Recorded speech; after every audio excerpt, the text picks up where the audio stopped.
Halo semuanya, kita jumpa lagi di kasus balas dendam 6 Taxi Driver Season 3. Kali ini berkaitan dengan jejak masa lalu Dogi di militer, berhadapan dengan para propaganda perang yang ganas. Tanpa lama-lama, yuk kita gaskan. 왜 이렇게들 늦었나?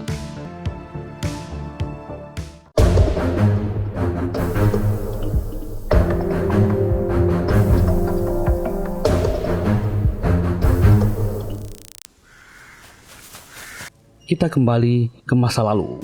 Sedang terjadi sebuah operasi militer untuk menyelamatkan seorang sandera.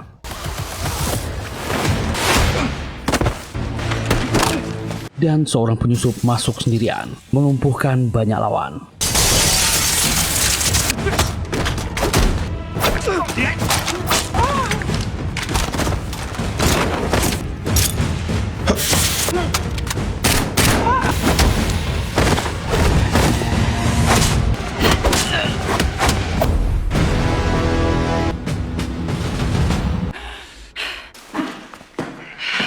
Ternyata dia adalah Kim Dogi. Simulasi militer itu berakhir seri melawan dua orang sersan yang bernama Yoo Sun-ah dan Ba Jae-won. Dogi menjelaskan pada dua juniornya, jika tak bisa kabur, prajurit harus bertarung sampai akhir dan melumpuhkan setidaknya satu musuh agar rekan yang lain selamat. MVP latihan jatuh pada sersan Yoo Sun-ah. Kembali ke masa sekarang. Dogi sedang merapikan dirinya, membuka liontin berisi foto ibunya, menatap jaketnya yang robek, dan taksi mewahnya yang rusak akibat insiden di Pulau Samhyong.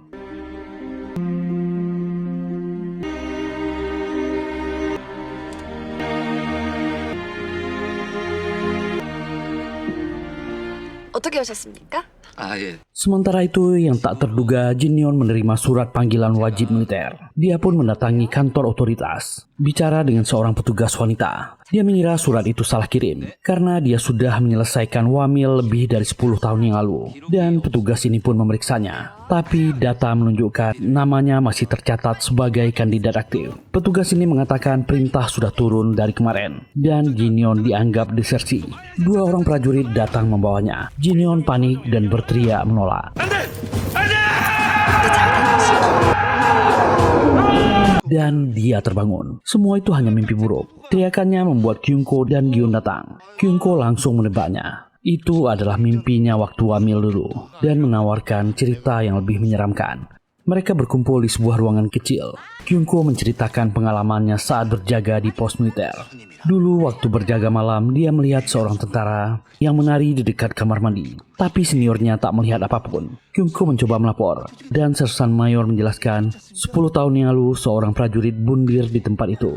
Di tempat itulah dia terlihat sedang menari. Siapapun yang melihatnya akan menjadi gila. Junyeon dan Gion merasa maklum, pantaslah Kyungko bertingkah seperti itu. Tiba-tiba ada suara dari lemari. Ternyata itu Kim Dogi yang sudah lebih dulu ada di sana. Dan saat mereka keluar, seorang pria berseragam militer sudah menunggu. Orang itu adalah juniornya di militer dulu, bernama Ba Jae-won. 박재원. 그동안 잘 지내셨습니까? Kim Dogi langsung mengambil cuti setengah hari. Tim taksi agak kaget karena itu jarang terjadi. Apalagi saat tahu Dogi dulu pangkatnya sersan kepala. Kim Dogi pergi bersama juniornya. Kim Dogi sudah di dalam mobil. Mereka akan pergi makan dulu. Dan Jae-won pun memberitahu Yoo Sun-ah telah gugur, membuat Dogi terdiam dan menghentikan mobilnya. Dia meminta penjelasan. Jae-won datang mengatakan tanda tangan petisi untuk mendukungnya dan memberitahu Abu Sun-ah sudah dimakamkan di rumah duka. Kim Dogi langsung ke sana.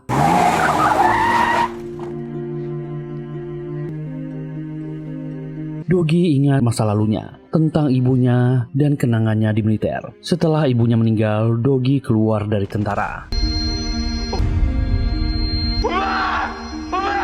Kedua juniornya ini berjanji akan menunggunya kembali, tapi Dogi mengatakan dia tak bisa lagi. Dan kedua orang ini memberi hormat untuk kepergian Dogi, dan Dogi membuat keputusan yang mengejutkan.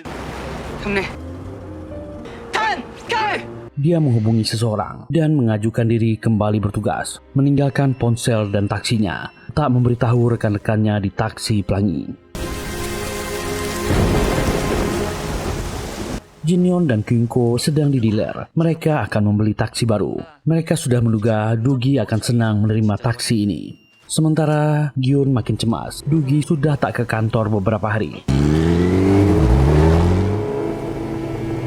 2 minggu kemudian, Dugi juga belum datang. Agyeon akhirnya menemukan taksi Dugi dari GPS yang dilacak. 전 주변 CCTV 확보해서 갈게요. Mereka memeriksa CCTV dan melihat Kim Do-gi melayat sebuah abu duka yang bernama Yo Sun-ah. Gyun pun menemukan catatan, ternyata Sersan Sun-ah meninggalkan latihan, meninggalkan barak militer tanpa izin, dan tewas dalam ledakan. Dia diberi sanksi anumerta dan dipecat tak hormat. Ketua Jang merasa hukuman itu terlalu berat dan menduga itulah alasan Kim Do-gi menghilang. Ternyata Sun-ah adalah juniornya dulu. Semuanya ragu, apakah mereka harus mencari Dugi? Apalagi Kim Do-gi sengaja membuang ponselnya. Tiba-tiba sebuah pesan pager masuk. Mereka bertiga segera menuju markas dan sadar pesan itu bukan dari siapapun di tim. Menduga itu dari Dogi. Mereka panik karena tak tahu di mana Dogi berada. Gyun segera melacak asal pesan pager. Sinyalnya berasal dari unit militer 280, unit terakhir Yo Sun-ah sebelum tewas. Lokasinya tak muncul di GPS, hanya foto buram. Tanda itu adalah pangkalan militer. Gyun sadar Dogi mungkin ada di sana dan ingat kecurigaan Ketua Jang tentang 2 tempat tanpa pelaku, rumah sakit dan militer. Tapi masalahnya bagaimana masuk ke sana? Gyun berpikir keras dan dia mendapat ide, meminta Jinyeon memukulnya. Jinyeon langsung menolak karena paham maksudnya. Jika Gyun mengadukannya ke militer, dia bisa diaktifkan lagi wamelnya. Gyun ingin Jinyeon masuk pangkalan sebagai prajurit. Gyun memaksa.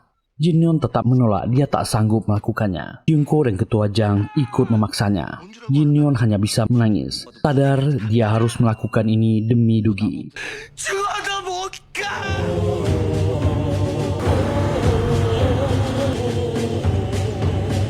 Dan sebuah mobil melaju ke pangkalan militer. Pangkalan militer 280 kekurangan personel dan akan diisi prajurit baru yang diambil dari warga sipil yang melanggar. Salah satunya Jinyeon.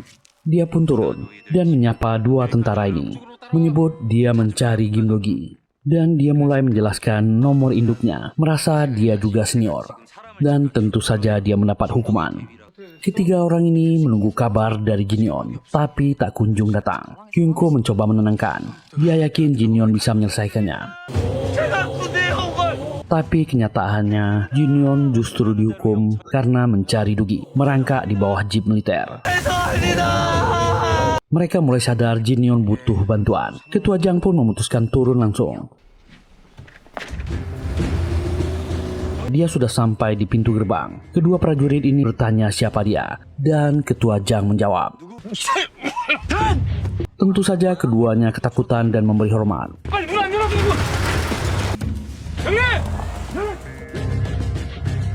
Dengan santai, Ketua Jang duduk di markas pimpinan. Letnan 1 yang bernama Hyung In datang. Ketua Jang memarahinya. Kenapa dia tak bertanya apa tujuannya? Ternyata Ketua Jang ingin menemui putranya, tentu saja Jinyeon.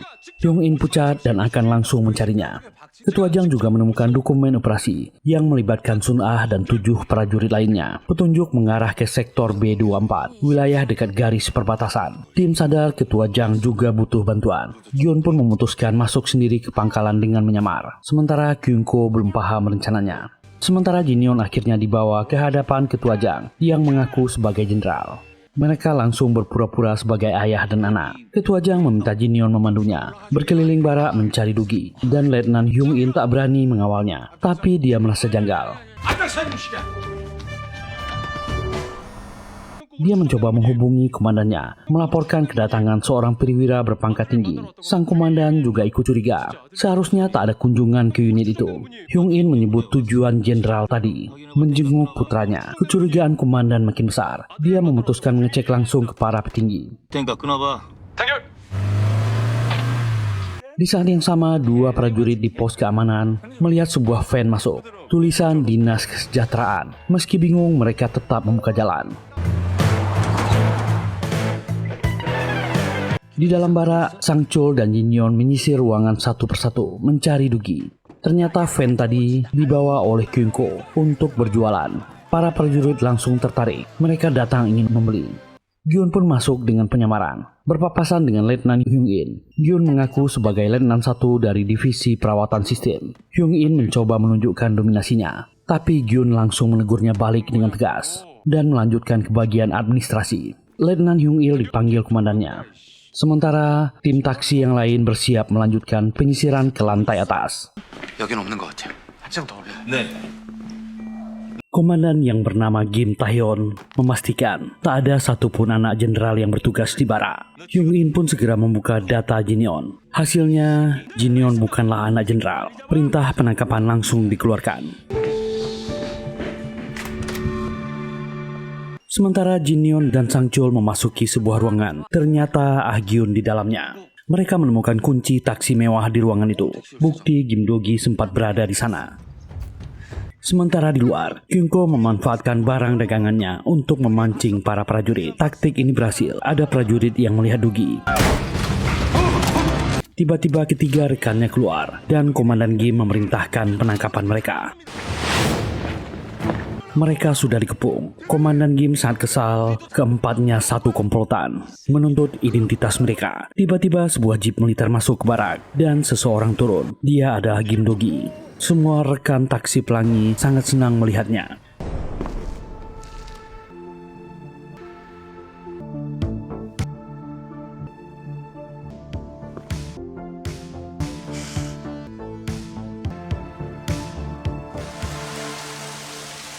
Dan inilah kejadian 2 minggu sebelumnya. Kim Do-gi menemui koleganya, seorang jenderal berpangkat tinggi di militer. Do-gi meminta bantuannya agar bisa masuk kembali. Sang jenderal tahu kapasitas dan kemampuan Do-gi, dan Do-gi sudah banyak membantu misinya dulu. Dia bersedia membantu. Diberi satu syarat, menyelidiki habitat elang emas Korea yang langka di sekitar markas militer. Kim Do-gi menerimanya. Dia diberi jeep dan perlengkapan. Malam itu, dia juga menuju ke barak. Prajurit sempat menodongnya, dan Do-gi mengkonfirmasi identitasnya. Segera dia dipersilahkan masuk. Letnan Hyung In menyambutnya. Dia sudah diberitahu, lalu diantar ke ruang kerjanya. Sebuah ruangan sempit dan berantakan, lebih mirip gudang. Dari sinilah Kim Do-gi akan menyelidiki juniornya Yoo Sun-ah. 어젯밤에 왔다고. Kolonel Kim Tae-hyun menerima laporan kedatangan Do-gi dan segera memanggilnya. Berdasarkan dokumen, Do-gi ditugaskan menyelidiki sarang elang emas di area perbatasan. Spesies langka yang baru ditemukan kembali.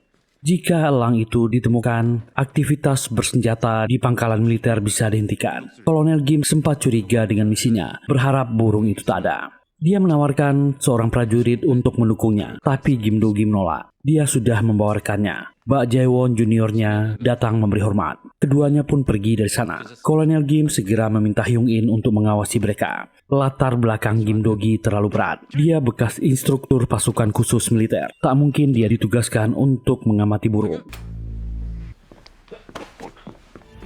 맛있게 먹어. 네, 말씀하십시오. Mereka sedang di tempat makan, membuka laporan Sun-ah. Sun-ah disebut meninggalkan pos latihan dan kabur ke Korea Utara dengan truk senjata. Dia dijatuhi sanksi dan diturunkan 3 pangkat. Jae-won tak percaya. Yoo Sun-ah baru seminggu berada di barak itu. Tak mungkin dia melanggar.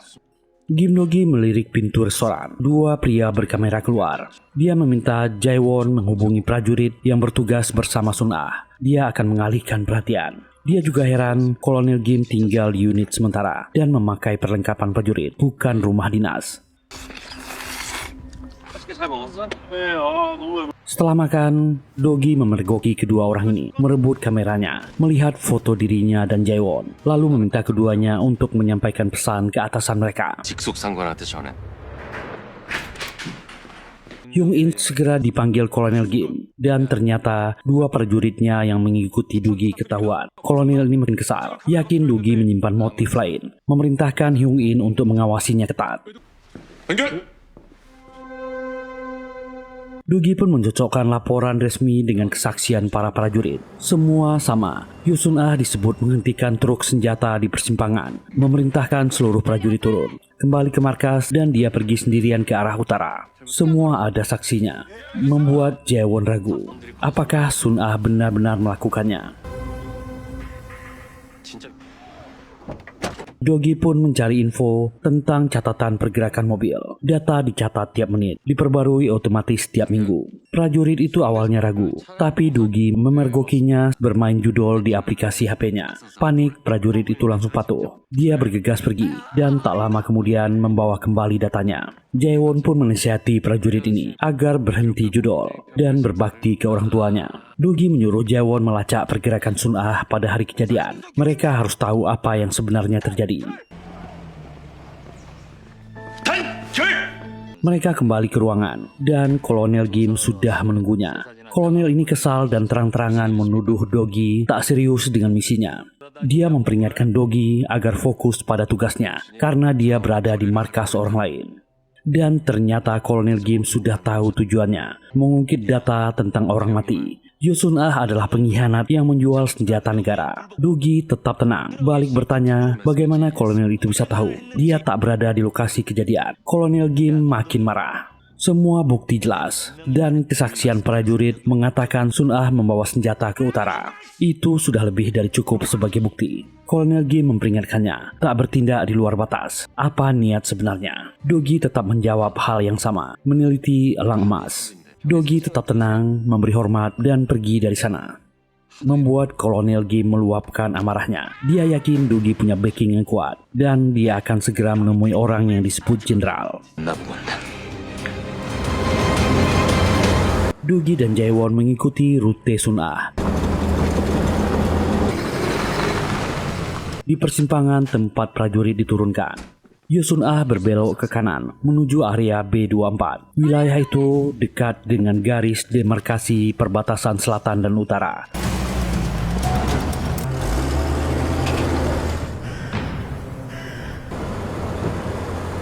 Mereka sampai di area B24, menemukan gua yang berfungsi sebagai markas darurat. Tempat itu memang tak dijaga. Di dalamnya ada peta dan area logistik. Dogi sudah menduga Sun Ah sempat berada di sini, tapi sepertinya dia tak sempat membawa semuanya. Mereka melanjutkan rute titik jalan menuju utara. Dogi menyimpulkan Sun Ah bukan kabur, melainkan terjebak. Jalur pulang terhalang. Satu-satunya jalan justru menuju zona perbatasan. Mungkin Sun Ah panik dan memilih jalan itu. Dogi teringat pelatihan lamanya dengan Sun Ah.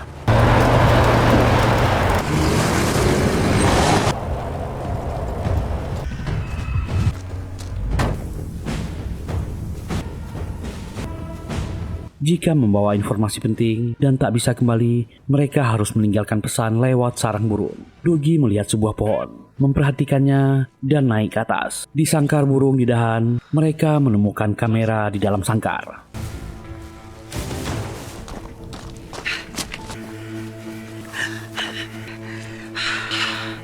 Rekaman memperlihatkan Sun Ah meninggalkan pesan. Jika sesuatu terjadi padanya, Gim Dogi pasti akan menemukan ini. Kebenaran makin jelas. Yo Sun Ah bukan pengkhianat. Dia mengorbankan dirinya untuk menyelamatkan orang lain.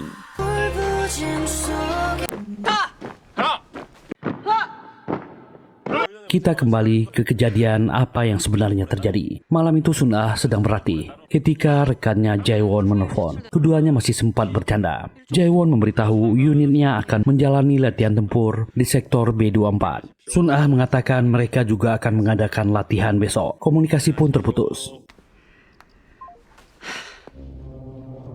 Pagi itu, Kolonel Gim mengumpulkan semua personel, memberikan pengarahan. Provokasi utara makin meningkat. Mereka akan melakukan simulasi latihan militer. Ponsel seluruh prajurit disita, dan tak lama pasukan dibubarkan. Kecuali Letnan Kepala Sun Ah tetap di sini.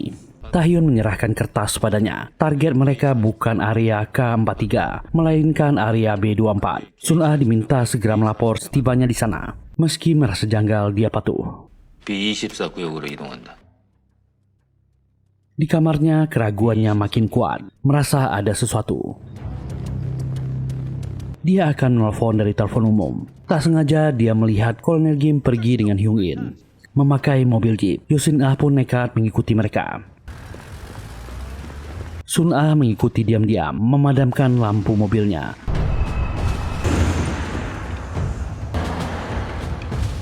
Rute mereka menuju B24.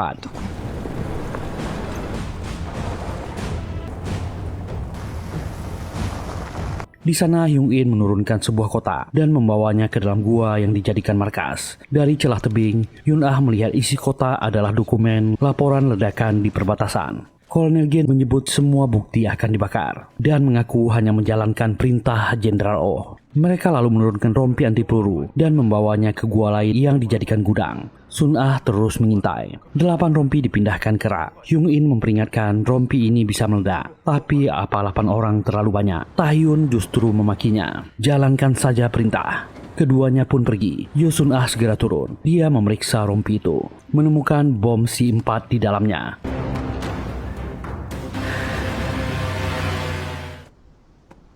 Esok harinya, semua pasukan dikumpulkan di lapangan. Semua tim akan dibagi. Sun Ah dan 7 prajurit lain bergabung dalam tim Alpha. Hyung In memerintahkan mereka menuju sektor B24 dan kenakan rompi anti peluru. Ini latihan tempur nyata. Semuanya harus sesuai prosedur. Saat mobil melaju, Sun Ah menghentikannya di persimpangan. Dia memerintahkan 7 anggotanya turun dan kembali ke markas. Mereka bingung, tak bisa membantah. Pangkat Sun Ah lebih tinggi.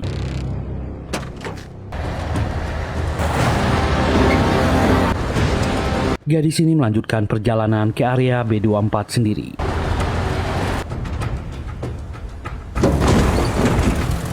Dia pun sampai. Hyung In meminta laporan. Apa dia sudah sampai? Sun Ah tak menjawab. Suara terus memanggil. Berganti menjadi suara Kolonel Gim. Kali ini Sun Ah menjawab. Dia menuduh komandannya akan mengorbankan anak buahnya dengan rompi berisi bom. Apa tujuannya? Kolonel Gim membantahnya, menyebutnya gila. Sun Ah tak gentar. Dia mengancam akan membawa semua bukti ke otoritas militer jika tak diberi penjelasan. Kolonel Gim memakinya. Sun Ah segera menutup radio.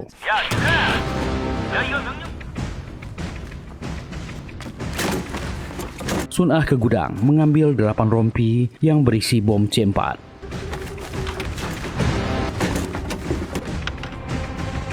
Lalu berkas dokumen rahasia.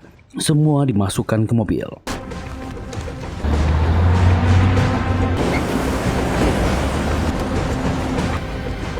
Saat dia akan turun, dia sudah dihadang Kim Taehyun dan pasukan bersenjata. Kolonel Gim memintanya menyerah. Apa yang dia lakukan? Sun Ah menolak tunduk, menyebut Taehyun bukan lagi tentara. Kolonel Gim mencoba menekannya, bahkan menyinggung ibunya. Sun Ah bingung apa yang akan dia lakukan. Dia memilih berbalik dan pergi ke zona perbatasan.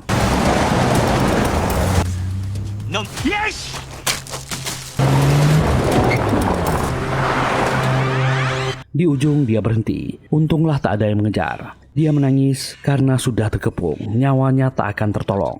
Dia mengingat pesan Kim Do-gi. Dia lalu merekam bukti bom C4.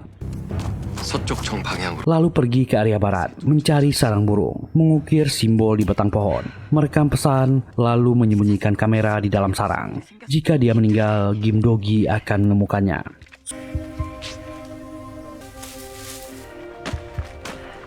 Sun Ah pun kembali ke mobil, menangis dan menunggu. Lampu bom berubah hijau, dan akhirnya ledakan besar terjadi.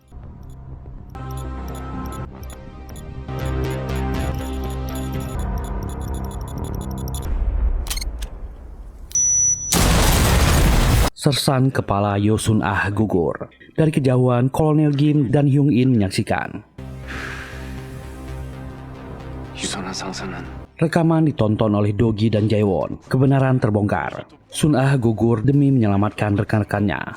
Jae-won tak kuasa menahan tangis. Dia sangat marah. Mereka tahu siapa musuhnya. Jae-won akan membantu Do-gi. Do-gi menegaskan, melawan orang-orang gila seperti ini, mereka tak bisa pakai cara biasa. Dan Do-gi telah memutuskan.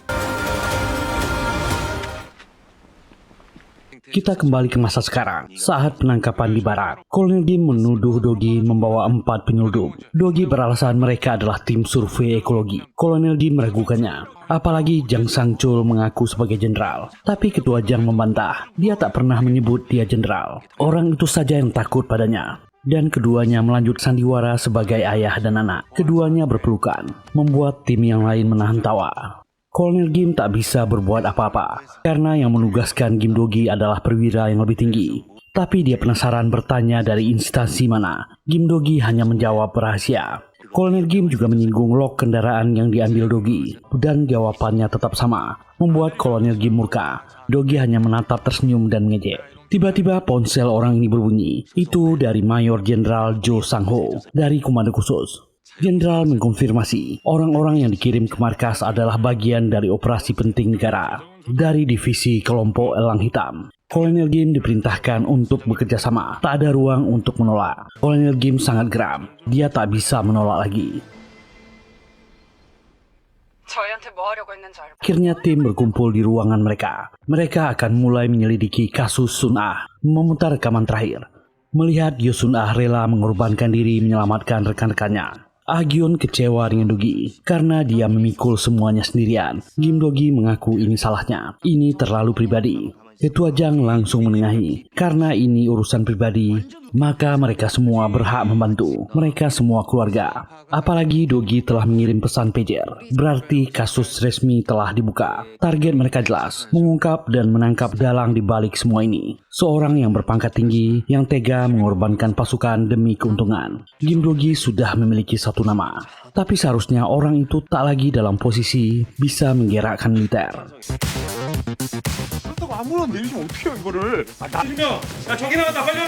Operasi pun dimulai. Jinyeon, Kyungko, dan Ketua Jang mematikan listrik seluruh barak hingga markas gelap total. Mereka berdalih ini bagian dari riset burung. Tujuannya memberi waktu bagi Gion meretas basis data. Petugas listrik mendesak saklar dinyalakan, tapi Kyungko menahan dengan berbagai alasan. Untunglah Ah Gyun segera selesai, listrik kembali dinyalakan, dan suasana markas kembali normal. Dogi bergerak dengan Jaewon. Jaewon masih bingung dan bertanya dengan tim Rainbow, tapi Dogi memintanya percaya, dan pura-puralah tak melihat apapun juga. Sementara di sebuah pegunungan tandus, seorang dukun melakukan ritual bersama pria tua. Angin bertiup kencang.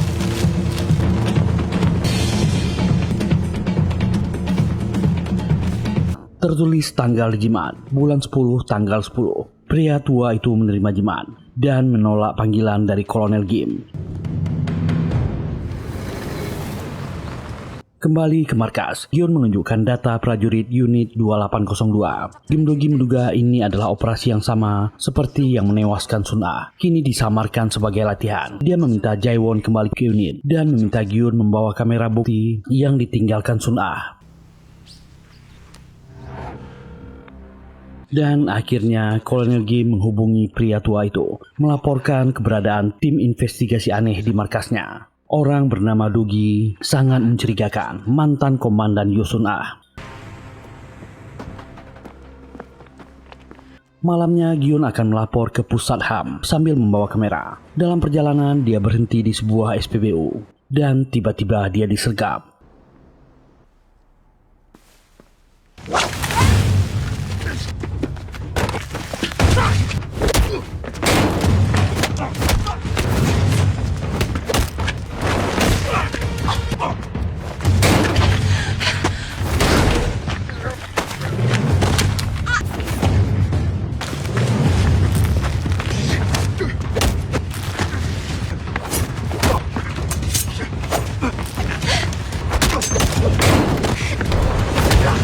Para penyerang mencoba mengambil kameranya. Untunglah Dogi muncul. Dogi berhasil menyelamatkan Gion, tapi kamera berpindah tangan. Dari dalam mobil mewah, wajah seorang pria tua terlihat. Gim Dogi kaget, dia mengenalnya.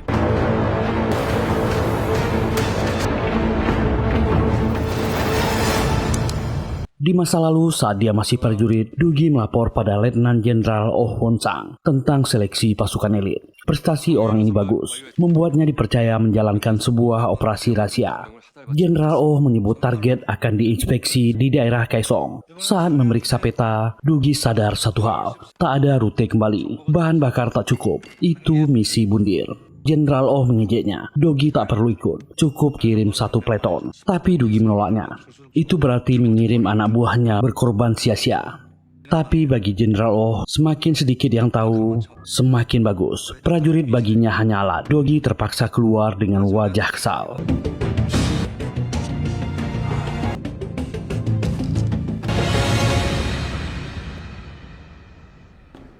Di luar, Sun Ah dan Jaewon menyapanya. Dogi membubarkan seluruh kumpinya, meliburkan mereka tanpa batas waktu. Sun Ah tahu ada yang tak beres.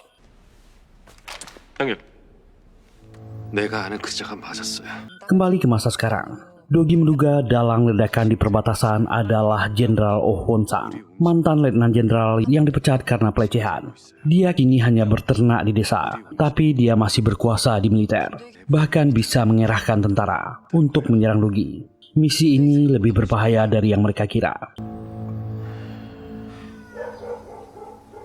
Di rumah sederhananya, Jenderal Oh menulis laporan palsu. Dia menyatakan telah terjadi provokasi besar di utara, di sektor B24, menewaskan prajurit Korea Selatan, mengguncang stabilitas negara. Dia mengklaim demi keselamatan bangsa, status darurat militer harus diberlakukan di seluruh Korea Selatan. Niat orang ini ingin berkuasa kembali di militer dengan menciptakan propaganda palsu. 대한민국 전역에 Jenderal Oh bertemu komplotannya di sebuah kafe. Mereka berjumlah 5 orang, termasuk Kolonel Kim. Dia membagikan salinan surat, memperingatkan Kolonel Kim agar tak gagal. Gyun ternyata menyamar di sana. Dia sengaja menumpahkan air, mencuri secari kertas dari tangan Jenderal Oh. Orang ini tak sadar. Kamera yang dirampas dari Dogi masih berada di Jenderal Oh tanpa dia sadari sedang merekam. Jenderal Oh kemudian menelpon seorang mayor jenderal, Jo Sang-ho. Dia kesal karena Jo mengirim tim investigasi elang hitam. Keduanya berdebat. Hubungan keduanya memang tak baik sejak di militer dulu. Dogi dan tim Rainbow berkumpul. Mereka akhirnya tahu tujuan Jenderal Oh, mengirim pasukan ke garis perbatasan, lalu menembaki mereka dengan mortir, seolah itu serangan dari utara untuk memicu perang. Dan Gyun pun mengabarkan, akhirnya surat penangkapan sudah terbit. Eksekusi dijadwalkan 29 November di sektor RD4.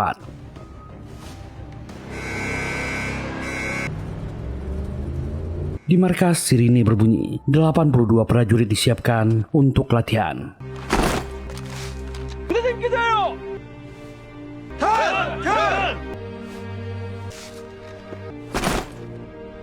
Pyong-in kembali mengirimkan satu regu ke area B24 untuk mengenakan rompi anti peluru.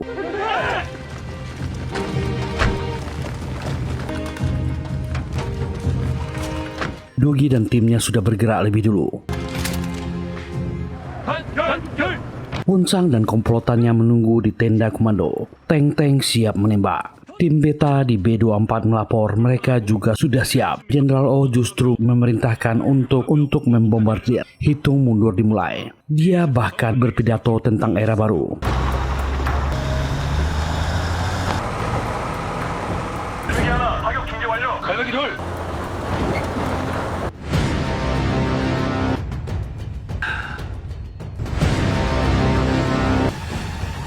Jam 10 tiba. Tapi tak ada satupun peluru yang muncul. Tak ada ledakan. Dia pun bingung. Dia mengira waktu tembak salah. Kolonel Kim pun mengulang perintahnya. Tapi artileri menolak. Mereka menegaskan target berada di wilayah sipil. Jenderal Oh tentu murka.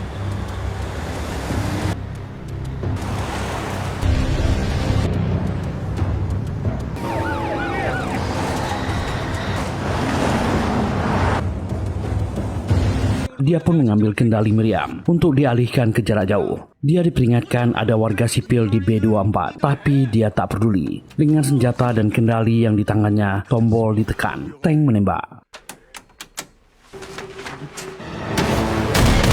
Tapi yang keluar justru kembang api.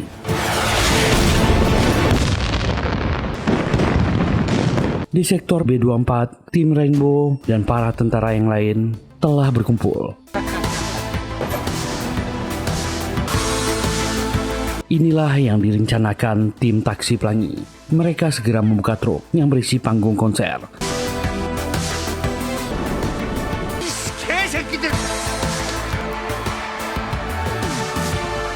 Anggota elemen naik ke panggung, lipstick dibagikan, lapangan tandus berubah menjadi lautan cahaya dan musik. Tentu saja, Jenderal Oh hanya bisa mengamuk di tenda, menekan tombol berulang kali.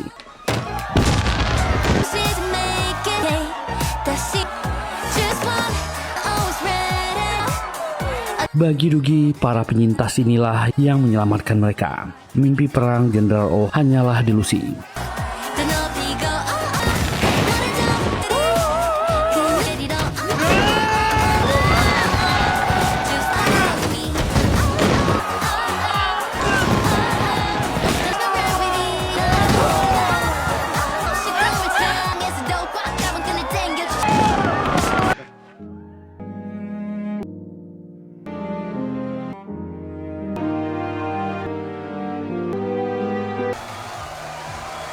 Mayor Jenderal Jo Sang-ho muncul bersama timnya. Situasinya sepenuhnya berbalik.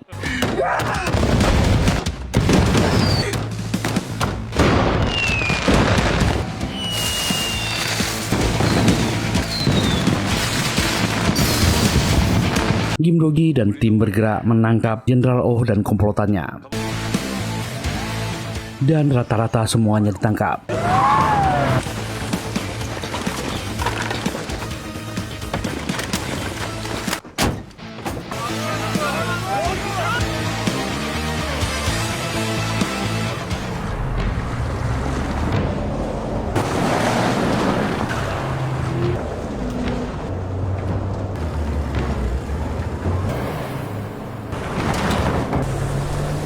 Tapi Jenderal Oh berusaha kabur dan menabrak mobil Gion hingga terguling.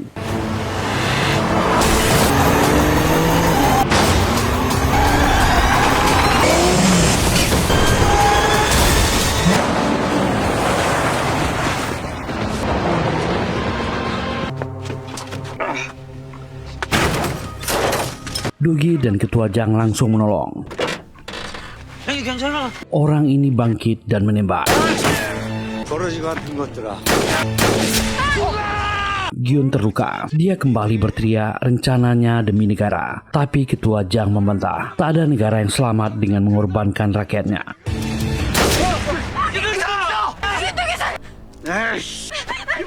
Won Sang tak peduli. Dia kembali menembak Dugi.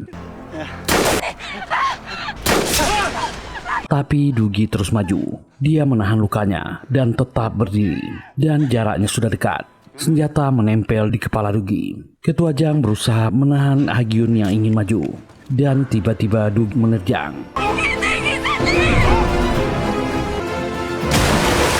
Keduanya jatuh ke dalam jurang. Mereka semua berlari ke tepi jurang. Yang tersisa hanyalah air di bawah sana. Dugi menghilang. Di markas taksi mewah, suasana tetap hangat. Semua orang berkumpul, semua anggota lengkap. Mereka semua bahagia. Hagyun tiba-tiba bertanya, kalau semua ini tak pernah terjadi, mereka akan jadi apa? Semuanya terdiam. Kyungkyo dan Jinyeon membayangkan diri mereka sibuk di perusahaan masing-masing. Hidup normal tanpa darah dan pelarian. Ketua Jang tersenyum. Takdir selalu punya cara sendiri. Mereka tetap saja bertemu dan menjadi saudara.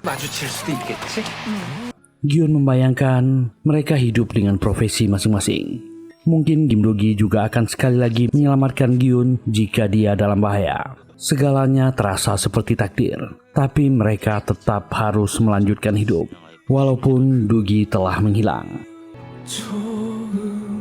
Akhirnya, semua episode Taxi Driver Season 3 selesai. Dari episode terakhir, bisa saja serial ini akan dilanjutkan ke Season 4. Semoga terhibur. Terima kasih sudah meluangkan waktunya di channel ini. Kalau nggak keberatan, mohon dukungan teman-teman untuk kami. Silahkan tekan tombol like, subscribe, dan nyalakan loncengnya. Semoga kita semua diberi kesehatan dan rezeki yang lancar. Kita jumpa lagi di serial atau film kami selanjutnya. Bye.